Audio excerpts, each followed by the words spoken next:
Well, what we do is we produce a half-hour show called Inside the Vandals, and it mainly focuses on Vandal football.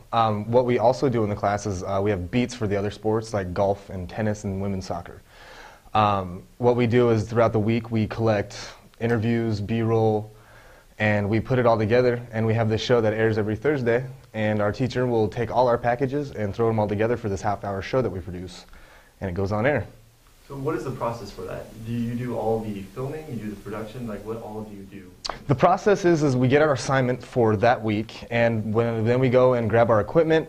If it's for football, we head out to the practice field at about 3:30, get all the B-roll. Afterwards, we get all our interviews, and after the interviews, we'll go back to the edit bays and log and capture all that footage, and from there, we can start creating our 2.5-minute stories.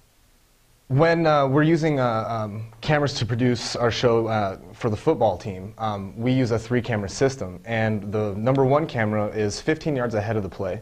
The number 2 camera is 15 yards behind the play, and the number 3 camera focuses on coach reactions, player reactions, and fan reactions. And with these 3 camera angles, we can actually get a really good idea of where the shot's going to be coming from, and when we place a highlight together, we can get all the different angles of the entire play.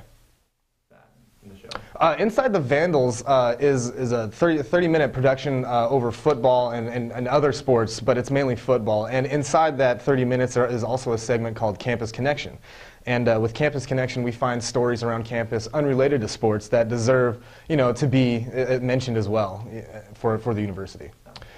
Some of the greatest experiences that I've had are I've gotten to travel to Texas A&M. I went to College Station. There's 85,000 people at that stadium. That was amazing. I get to interview all the coaches. I get to interview all the players. If you're a sports-oriented person, this is really, really what you want to get into. And I love just interviewing everybody with all the sports. It's my favorite thing to do.